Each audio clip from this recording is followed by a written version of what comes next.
Olá, estamos mais uma vez aqui reunidos para o estudo do livro Os Mensageiros, livro do espírito André Luiz, psicografado por Francisco Cândido Xavier.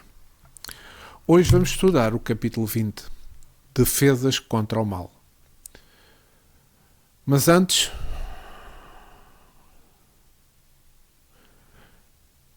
quero pedir ao nosso Mestre Jesus, aos nossos guias espirituais,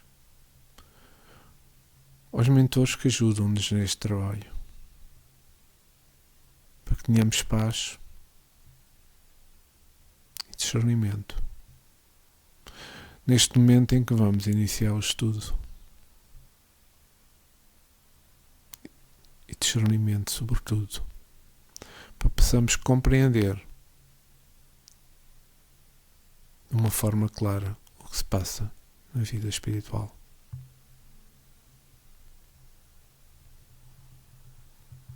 Obrigado, Jesus, e que assim seja.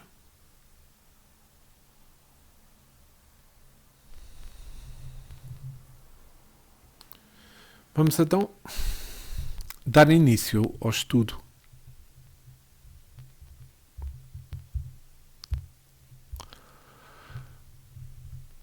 Descemos as escadarias e, em frente dos muros altos, pude observar a extensão das defesas do soberbo edifício. Aquela construção grandiosa era muito mais importante do que qualquer castelo antigo transformado em fortaleza.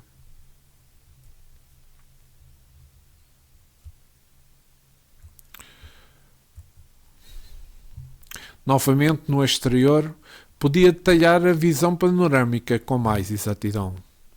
Reconhecia agora que entráramos por um baluarte avançado, identificando a imponência da construção majestosa. Apresentavam-se as linhas gerais com nitidez. Impressionavam-me sobretudo as fortificações. Via a torre de mensagem consagrada, por certo, ao serviço da resistência. O baluarte agudo elevava-se acima dos fossos que deixavam transbordar a água corrente. A torre vigia, esbelta e alterosa. Observei o caminho da ronda, a cisterna, as esteiras e em seguida as paliçadas e barbacães, refletindo na complexidade de todo aquele aparelhamento defensivo. E as armas? Identificava-lhe a presença de maquinaria instalada ao longo dos muros, copiando os pequenos canhões conhecidos na terra. Entretanto, vi com emoção, no cume da torre de vigia, a enorme bandeira branca, muito alva, tremulando ao vento como largo penacho de neve. E aqui vou parar para fazer um pequeno comentário. No plano espiritual, e nomeadamente neste posto de socorro, existe um círculo de segurança com fossos e torres vigias nas defesas contra o mal. Eu estou-me a referir isto, pois vejamos o que aconteceria na Idade Média aqui na Terra, quando eram construídos aqueles castelos. Digamos que muralhas de segurança, não é? Sendo o local do posto de socorro um castelo. A ideia de que tudo o que existe no plano espiritual existe na Terra é algo que nos demonstra esta parte do texto. Verificamos e falámos no capítulo anterior sobre o eletromagnetismo, recordam-se. O eletromagnetismo usado no carro. Mas ainda não temos essa tecnologia aqui na Terra, pois leva-me a crer que estes castelos, muralhas, como também havia em nosso lar, são construções antigas no plano espiritual, que muitos anos depois passaram a existir na Terra. Os postos de socorro espalhados pelas regiões sombrias do umbral, este local de ajuda semelhante a um complexo hospitalar. Normalmente é vinculado a uma colónia de nível superior. Nele encontramos espíritos missionários, vindo de regiões mais elevadas, para trabalharem na ajuda aos espíritos que vivem nas cidades das regiões do umbral, que estão procurando tratamento e ou orientação. Quando o espírito ajudado desperta para a necessidade de melhorar, crescer e evoluir, é levado para uma colónia onde será tratado e passará o seu tempo estudando e realizando tarefas úteis para o seu próximo. Que importante isto. Quando se sentem incomodados ou digamos, mergulhados em sentimentos como o ódio, a vingança, a revolta, acabam retornando espontaneamente para os lugares de onde saíram. Nós continuamos sempre com o nosso livre-arbítrio em ação. As escolhas são nossas. Os postos de socorro não são cidades, mas algumas desses postos de socorro são de grandes dimensões, se assemelhando a uma pequena cidade no meio do umbral. Muitos ficam nas regiões periféricas do umbral. Muitos delas ficam aí, os postos de socorros. Algumas se encontram dentro das cidades do umbral. Vistos à distância, são pontos de luz e de beleza no meio de uma paisagem triste, escura, fria, nebulosa que compõe as paisagens naturais do umbral. Os postos de socorro são locais bonitos, iluminados, com grandes jardins e no meio de um cenário completamente desolador e triste, que é o umbral. Os postos de socorro são constantemente procurados por pessoas desesperadas e perdidas no umbral, querendo abrigo e querendo ajuda. Esta é a grande função dos postos de socorros. E vamos voltar ao nosso texto. O administrador percebeu a estranheza que se apossara de Vicente e de mim. Já sem a impressão que a nossa defesa lhe causa, disse Alfredo, detendo-se para explicar. Fixando-nos com um olhar muito lúcido, continuou. Naturalmente não imaginavam necessárias tantas fortificações. Conforme veem, nossa bandeira é de concórdia e é de harmonia. No entanto, é imprescindível considerar que estamos em serviço que precisaremos defender. Em qualquer circunstância, enquanto não imperar a lei universal do amor, é impensável perceber o reinado da justiça. O nosso posto de socorro está colocado aqui igualmente como uma ovelha no meio dos lobos. Olha que pequena frase tão importante e que reflete exatamente onde está o posto de socorro. E embora não nos caiba efetuar o extermínio das feras, necessitamos defender a obra contra os assaltos e débitos. As organizações dos nossos irmãos consagrados ao mal são vastíssimas. Não admitam a hipótese de serem todos eles ignorantes e inconscientes. A maioria se constitui por perversos e criminosos. São entidades verdadeiramente diabólicas. Não tenham disso qualquer dúvida. E com este apontamento, que é extremamente importante e muito direto, e como já falámos anteriormente, o posto de socorro está situado numa zona muito baixa do umbral. Este posto de socorro que está mencionado aqui no texto é rodeado de espíritos infelizes que ainda têm um mal bastante inserido no seu espírito. Alfredo retrata na perfeição o que eu acabei de dizer com a seguinte, Alfredo o que acabei de dizer com a seguinte frase: ovelha no meio dos lobos. Os espíritos mal intencionados muitas vezes são dispostos a praticar maldades em busca de alguma compensação. Por isso não podemos descuidar da nossa proteção espiritual para nos resguardarmos-nos de consequências originárias dos seus atos. Na nossa vida cotidiana adotamos medidas de segurança para nos proteger de pessoas mal intencionadas, como trancar portas, instalar alarmes e contratar vigias e segurança. De maneira análoga, mas em um plano superior, existe necessidade de nos proteger dos espíritos desencarnados que podem nos prejudicar.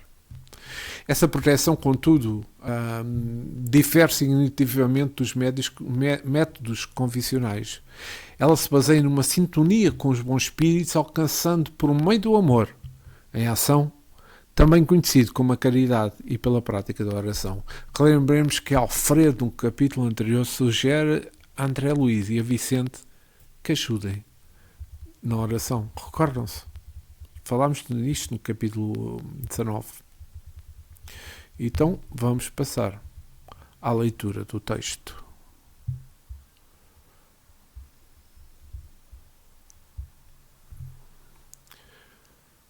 Meu Deus, exclamou Vicente, admirado, mas por que se organizam deliberadamente para o mal? Não sabem, porventura, que os nossos patrimónios universais pertencem à majestade divina? Não reconhecem o soberano poder? Ah, meu amigo, falou Alfredo, em tom grave. Fiz as mesmas perguntas quando aqui cheguei pela primeira vez. As respostas que tive foram incisivas e concludentes. Poderíamos, Vicente, formular na crosta as mesmas interrogações.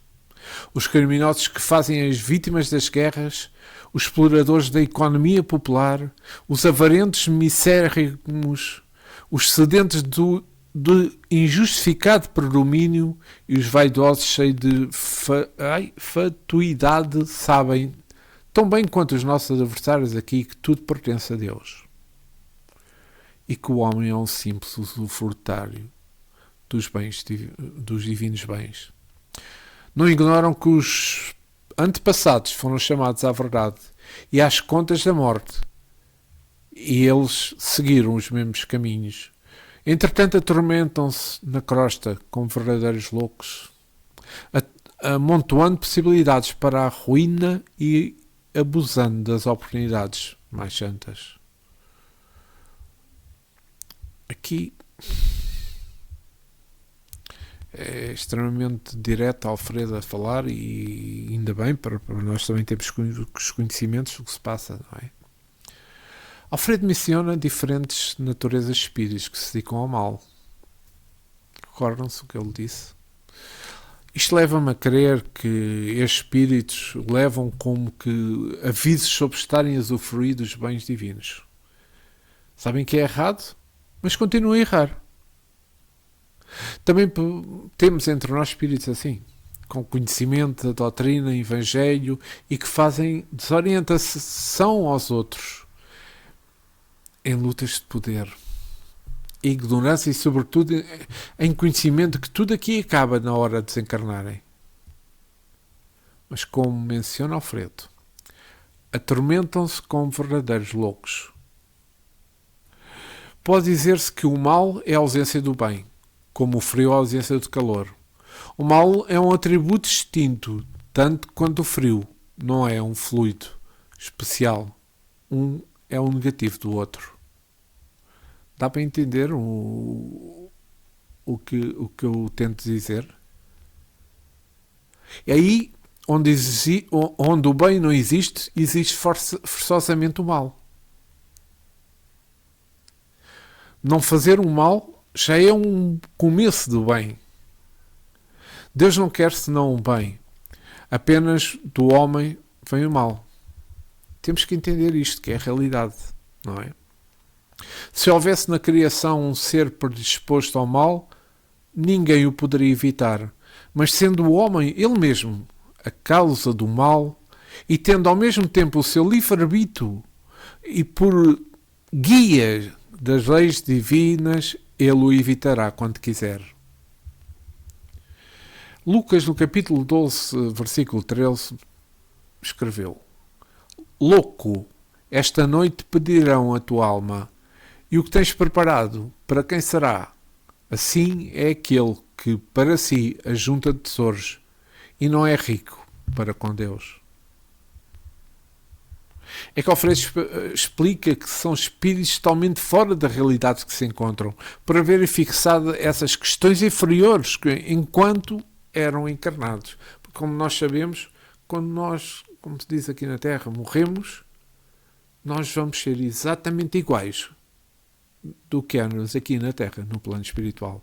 Ou seja, quando Alfredo menciona isto, eles estavam fixados nessas questões mentais quando a morte os acolheu. São desequilibrados mentais no plano espiritual. Então, vamos continuar o nosso texto. Aqui se verifica a mesma coisa. Querem dominar antes de se dominarem. Existem antes de dar e entram em perene conflito com o espírito divino da lei. Estabelecido o duelo entre a fantasia deles e a verdade do Pai, resistem às corrigendas do Senhor e transformam esses aventurados em verdadeiros génios da sombra, até que um dia se decidam a novos rumos. Intrigado com as profundas observações, perguntei: mas como explicar as bases de semelhante atitude? Na Terra compreendemos certos enganos, mas aqui... O generoso interlocutor não me deixou terminar e prosseguiu: na crosta, nossos irmãos menos felizes lutam pela dominação económica, pelas paixões desordenadas, pela hegemonia de falsos princípios. Nestas zonas imediatas à mente terrestre, temos tudo isso. Nestas zonas imediatas à mente terrestre, temos tudo isso em identidade de condições.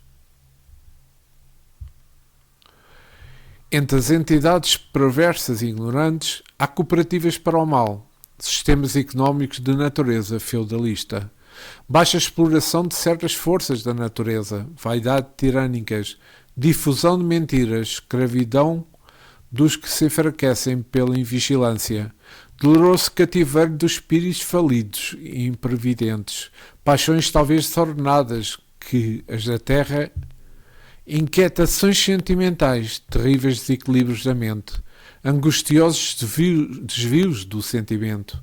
Em toda a parte, meu amigo, as quedas espirituais perante o Senhor são sempre as mesmas, embora varia de intensidade e colaboração. Mas, e as armas? Perguntei. Acaso são utilizadas? Como não? Disse Alfredo, pressuroso. Não temos balas de aço, mas temos projéteis elétricos. Naturalmente a ninguém atacaremos. A nossa tarefa é o socorro e não o extermínio. No entanto, aduzi forte impressão. Então, qual o efeito desses projéteis? Assustam terrivelmente, respondeu ele sorrindo, e sobretudo demonstram possibilidades de uma defesa que ultrapassa a ofensiva. Mas apenas assustam? Voltei a interrogar. Alfredo sorriu mais significativamente e acrescentou: poderiam causar a impressão de morte. E então vou parar aqui porque eu acho que isto merece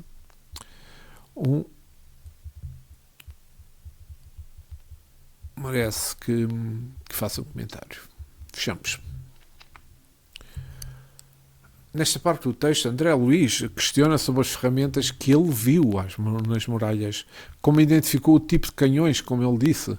Mas Alfredo, quando menciona nossa tarefa é de socorro e não de extermínio, demonstra o seu mais alto instinto de sabedoria e de conhecimento.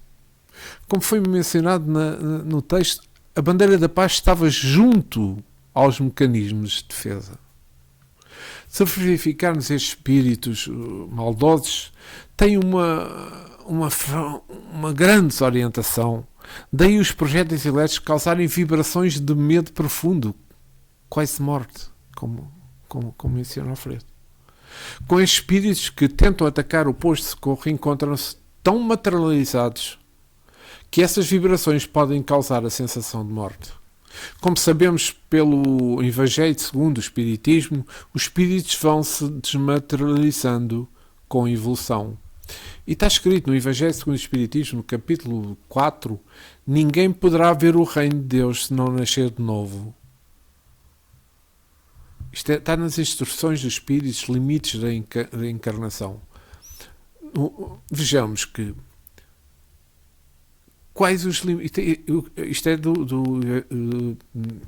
Evangelho segundo o Espiritismo. Quais os limites da encarnação? A bem dizer, a encarnação carece de limites precisamente traçados. Se tivermos com vista apenas o envoltório que constitui o corpo do espírito, dado que a materialidade desse envoltório diminui à proporção que o espírito se purifica. Em certos mundos mais adiantados do que a Terra, já ele é menos compacto, menos pesado, menos grosseiro e, por conseguinte, sujeito a vicissitudes. Em grau mais elevado, é diáfano e quase fluídico. Vai-se materializando de grau a grau e acaba por se confundir com os perispíritos quando chega a um certo plano superior. Conforme o mundo em que é levado a viver, o espírito recebe o envoltório apropriado à natureza desse mundo. É que vejamos. Há aqui uma parte que eu gostaria também de ler, que deve-se considerar que no estado errante, isto é, no intervalo de existências corporais, a situação do espírito guarda relação com a natureza do mundo a qual o liga ao seu grau de adiantamento. Assim, na erraticidade ele é mais ou menos ditoso, livre e esclarecido, conforme está mais ou menos materializado. E quem disse isto foi São Luís, em Paris, em 1859. E vamos voltar ao nosso texto. Que diz? Exclamei com insufriável espanto. O administrador meditou alguns instantes e, ponderando talvez a gravidade dos esclarecimentos, obtemperou: meu amigo, já não estamos na carne, busquemos desencarnar também os nossos pensamentos. As criaturas que se agarram aqui às impressões físicas estão sempre criando densidade para os seus veículos de manifestação, da mesma forma que os espíritos dedicados à região superior estão sempre purificando e elevando esses mesmos veículos. Os nossos projéteis, portanto, expulsam o inimigo do bem através das vibrações do medo. Não poderiam causar a ilusão da morte, atuando sob o corpo denso dos nossos semelhantes, mentes adiantados no caminho da vida. A morte física na Terra não é igualmente pura impressão e ninguém desaparece. O fenómeno é apenas de invisibilidade ou, por vezes, de ausência. Quanto à responsabilidade dos que matam, isso é outra coisa. E além desta observação, que é o alçada da justiça divina, temos a considerar igualmente que nesta esfera o corpo denso modifica por ressurgir todos os dias pela matéria mental destinada à produção dele, enquanto que para obter o corpo físico, almas há que trabalham por vezes durante séculos. Olha aqui vamos falar sobre isto.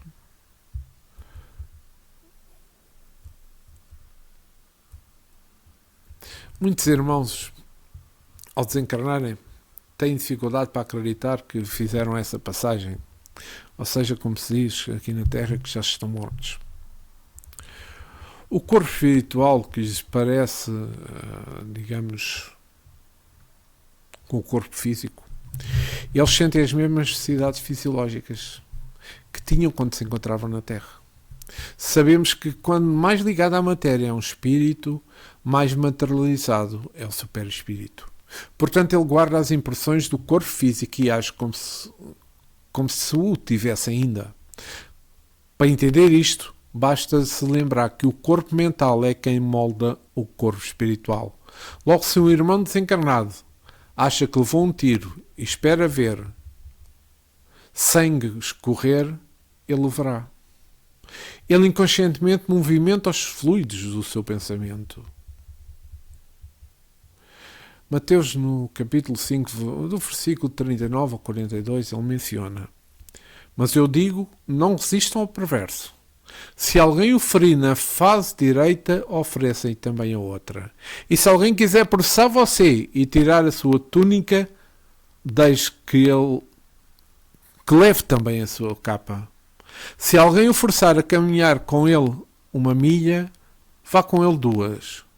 Esta parte do Evangelho de Mateus é uma parte de controvérsias para quem somente pensa com o cérebro. Jesus está-nos pedindo para que não façamos nada quando fomos atingidos pela maldade alheia. Não respostais ao mal que lhes queiram fazer. Kardec menciona que deve-se, entretanto, tomar ao pé da letra aquele preceito. Não, levando ao ensino até às últimas consequências, importaria ele em condenar toda a repressão, mesmo legal, e deixar livre o campo dos maus, aos maus, isentando de todo e qualquer motivo de temor. Se lhes não pusessem um freio às agressões, tão depressa todos os bons seriam suas vítimas. O próprio instinto de conservação, que é uma lei da natureza, obsta que alguém estenda o pescoço ao assassino. Enunciando, pois, aquela máxima que pretendeu Jesus interdizer toda a defesa, mas condena a vingança. Então, segundo André Luiz, é necessário que as postes de socorro nestas regiões que estejam preparadas para levar ali a misericórdia de Deus, para levarem os espíritos que ainda desejarem se arrepender. Pois a defesa do posto de socorro é necessária para garantir a continuidade desta obra que eles fazem. E vamos continuar com o nosso texto. Vicente e eu caláramos, estupefatos. Alfredo sorriu serenamente e perguntou bem-humorado: vocês conhecem a lenda hindu da serpente e do santo? Ante a nossa expressão negativa, o administrador continuou: contam as tradições populares da Índia que existia uma serpente venenosa em certo campo. Ninguém se aventurava a passar por lá, receando o assalto. Mas um santo homem, a serviço de Deus, procurou a região. Mais confiado no Senhor que em si mesmo, a serpente o atacou desrespeitosa. Ele dominou-a, porém, com um olhar sereno e falou: minha irmã, é da lei que não fará mal a ninguém. A víbora recolheu-se envergonhada. Continuou o sábio o seu caminho e a serpente modificou-se completamente. Procurou os lugares habitados pelo homem como desejosa de reparar os antigos crimes. Mostrou-se integralmente pacífica, mas desde então começaram a abusar dela. Quando identificaram a submissão absoluta, homens, mulheres e crianças davam-lhe pedradas. A infeliz recolheu à torre desalentada. Vivia aflita, medrosa e desanimada. Esperei que o santo homem voltou para o mesmo caminho e liberou visitá-la. Espantou-se observando tamanha ruína. A serpente contou-lhe então a história amargurada. Desejava ser boa, afável e carinhosa, mas as criaturas perseguiam-a, apedrejavam-na. O sábio pensou e respondeu após ouvi-la: minha irmã, houve um engano da tua parte. Aconselhei-te a não morrer ninguém, a não praticares o assassínio e a perseguição. Não te disse que evitasses de assustar os maus. Não ataques as criaturas de Deus, nossas irmãs, no mesmo caminho da vida, mas defenda a tua cooperação na obra do Senhor. Não mordas, não firas, mas é preciso manter o perverso à distância, mostrando os seus dentes e emitindo os teus silvos. Nesse momento, Anicete sorriu de maneira expressiva. O administrador fez longa pausa e concluiu: creio que a fábula dispensa comentário. E assim chegamos ao fim deste capítulo 20. Contudo, vou fazer um pequeno comentário sobre esta parte que lemos. Todo o trabalho construtivo tem as batalhas que lhe dizem respeito. São muito escassos os servidores que toleram as dificuldades e reveses das linhas da frente. Esmagadora porcentagem permanece à distância do fogo forte. Trabalhadores sem conta recuam quando a tarefa abre oportunidades mais valiosas. André Luiz, isto que eu mencionei agora, foi Tobias que mencionou no capítulo 3, página 23. André Luiz, neste capítulo, mostra-nos pormenores detalhados do quanto complexo é, longe do que podíamos imaginar, tendo em atenção, sobretudo, a data e a obra. O movimento espírita mostrava-se perplexo. Com tantos detalhes, muitas pessoas encontram dificuldades em aceitar as descrições da vida do além-túmulo dos livros de André Luiz, psicografados por Chico Xavier. Mesmo entre os espíritos já habituados a tratar de problemas do outro lado da vida, essas descrições encontraram no princípio carreguei no coisa sem querer. Encontraram no princípio e ainda hoje encontram alguma relutância. Emmanuel explicou de maneira bastante clara e feliz o prefácio de Os Mensageiros que os relatos de André Luiz não devem ser tomados ao pé da letra, mas com um esforço para objetivar essa linguagem terrena e visões do mundo espiritual. Apesar disso, a extrema semelhança da vida no espaço com a vida da Terra ainda perturba algumas pessoas e provoca várias críticas de religiosos e materialistas. É que, habituados a procurar o céu sem meios termos, estranhamente que existam defesas, e é estranho para nós, claro, defesas armadas, fortalezas e vigias, como relata André Luiz, mas havendo possibilidade de ataque, é natural que existam essas defesas. O nosso pensamento nunca está capacitado para compreender toda a extensão das organizações criminosas no invisível. Mas é aceitável que a realidade das suas existências, as lendas sobre o inferno e sobre as legiões diabólicas dedicadas no domínio de encarnados. Não será difícil acreditar que algumas modalidades de assistência existam armas também para a defesa dos trabalhadores com o mesmo fundamento. Isso é o que existe. O que existe neste posto de socorro e que foi muito bem retratado por André Luiz nas suas palavras e com os esclarecimentos que tivemos. Também no sentido de nos aprofundarem e fazerem pensar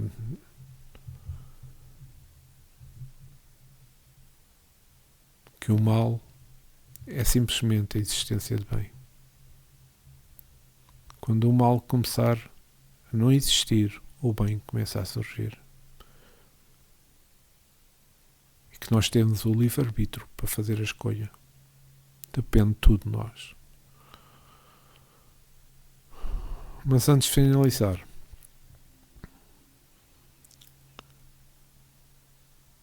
quero pedir ao nosso irmão maior, Jesus,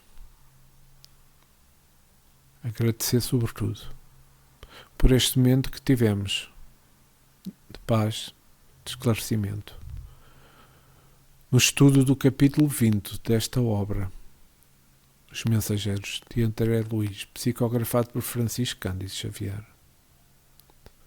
Obrigado, Jesus, e fiquei connosco, agora e sempre. Que assim seja. Obrigado por terem assistido. Voltarei dentro de uns dias para o capítulo 21. Bem-haja, e muita paz, e muito amor.